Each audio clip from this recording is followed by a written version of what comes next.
He walked in by mistake, and saw the billionaire changing. What she said next shocked him.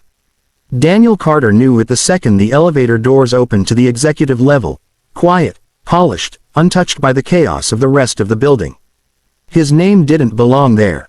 His job definitely didn't, but the cleaning schedule on his phone said otherwise, and Daniel had built his life on one rule: do the work, ask no questions, leave no trace. So he stepped out. The hallway was empty, the kind of silence that made your footsteps sound louder than they should. He pushed his cart forward, eyes down, moving with the efficiency of someone who didn't have the luxury of mistakes. That's why when the door to the private suite slid open without warning, he didn't react fast enough. He looked up, just for a second, and that was all it took. She was there, the CEO, mid-motion, changing. His brain refused to process it at first, like the image didn't belong in reality. Then everything snapped into place at once, and Daniel turned sharply, his back to her before the thought even finished forming. "I'm sorry," he said immediately, voice tight but steady. "I didn't know anyone was inside." Silence followed, not the kind that fades quickly, the kind that settles, heavy and deliberate. Daniel waited for the shout, for security, for the inevitable end of his job. Instead, "Stay." Her voice was calm, too calm. Daniel's grip tightened on the cart handle. "I've already turned around," he said carefully. "I'll leave." "I said stay." Something in her tone made him pause. Not authority. He was used to that. This was different, controlled, but not cold. Like she was choosing each word very carefully. He didn't move. Seconds passed before she spoke again. "You looked away." It wasn't a question. "No reason not to," he replied. Another pause. Then a faint sound. Fabric shifting, a drawer closing, the quiet click of something being set into place. "You can turn around now." Daniel hesitated, then slowly did. She stood a few feet away, fully composed now.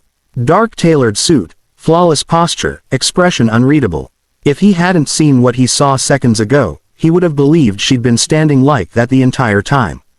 But her eyes, they were studying him. "You didn't stare," she said. "I'm not interested in losing my job." "That's not what I meant." Daniel said nothing, because he didn't trust the direction this was going. Most people, she continued, would have taken a second look. Or a third. "I'm not most people." Something flickered in her expression, small, but real. "I'm starting to notice." The room went quiet again, but the tension had shifted. It wasn't sharp anymore. It was curious. "I'll finish the job and get out of your way," Daniel said. "You're not in my way."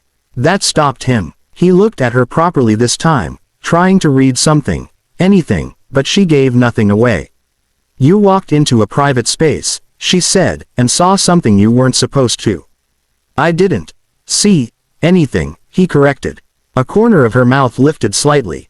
"That's an interesting distinction." "It's an accurate one." She took a step closer. Not aggressive, not intimidating, intentional. "You have a daughter." The words came out of nowhere. Daniel's expression hardened. "That's not relevant." 6 years old, she added. His chest tightened. "How do you know that?" "I make it my business to know who works for me." "That's not knowing," he said quietly. "That's surveillance." Her eyes held his. "Does it bother you?" "It depends on why you're using it." A beat passed. Then, "You chose her." Daniel frowned. "What?" "Yesterday," she said. "You left early." No hesitation. Something in his posture shifted. "She was sick. And your job, it's a job." Her gaze sharpened slightly. Most people would have hesitated. "I did," he said.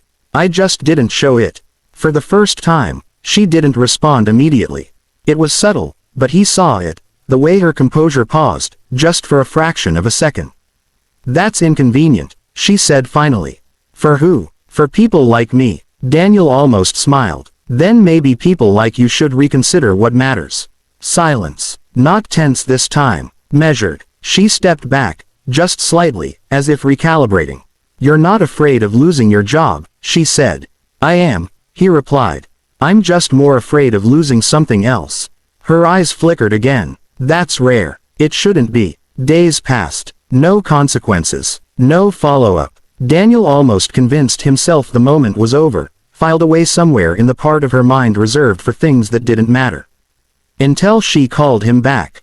No reason given. No explanation. Just a message. Come to my office. He knocked. Come in. She stood by the window this time, city lights stretching behind her like something out of reach. You wanted to see me. She didn't turn right away. Instead, she asked, why didn't you take advantage of it? Daniel blinked. Of what? That moment, she said, finally facing him. You could have looked, remembered, used it. That's not who I am. How do you know? She challenged. Because I decide who I am, he replied. Every day. Another pause. And your daughter? She asked. She's part of that decision. She's the reason for it.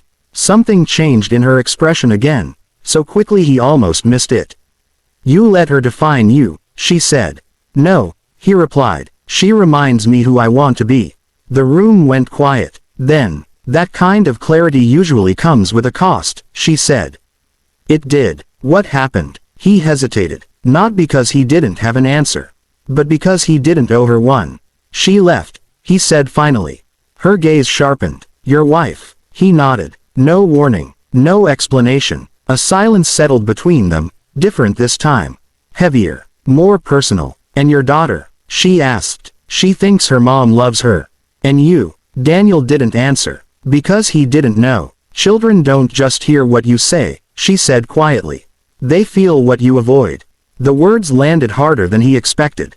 You're doing the same thing, he replied. Her eyes narrowed slightly, meaning, you're asking questions that aren't about me. Another pause, longer this time. Then she exhaled, almost like she'd been holding something back. My father left, she said. The shift was immediate. Daniel didn't interrupt, didn't react, just listened. I was 8, she continued. Old enough to understand what it meant when someone decides you're not worth staying for. Her voice didn't shake, but something underneath it did.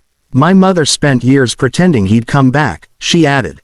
I learned early not to believe in that kind of hope. Daniel leaned back slightly, absorbing it. That's why you test people, he said. It wasn't a question. Her eyes met his. I need to know who leaves, she replied. Before they do. And if they don't. She didn't answer, because she didn't have to. He already understood. That night, the office was nearly empty when she found him again. You always leave at the same time, she said. I have to. What if you didn't? That's not how my life works. It could be. Daniel studied her carefully. You're offering me something. I'm asking you something. What? Stay. The word hung in the air. Not an order. Not a demand. Something else. I have a daughter waiting for me, he said. And if she didn't have to wait alone. His chest tightened. What are you saying? I'm saying you don't have to carry everything by yourself. That's not your decision. No, she said, but it could be your choice. Silence stretched between them. Then, you don't trust people, he said.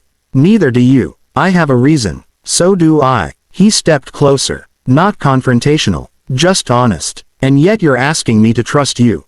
Her breath caught, barely noticeable. I'm asking you not to run. I'm not running. You always do, she said. Just earlier than everyone else. That stopped him. Because it was true. I leave when it matters, he said quietly. And that's the difference, she replied. You leave for someone. I expect people to leave from me. The weight of that sat between them. Unspoken, but understood. You didn't look, she said after a moment. Because it wasn't mine to look at.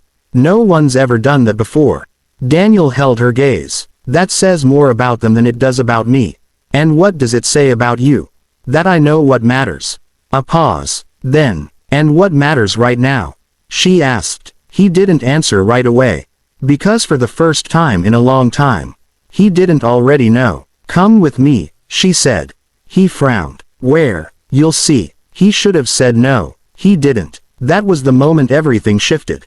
Not loudly, not dramatically, just enough to change the direction of something neither of them had planned.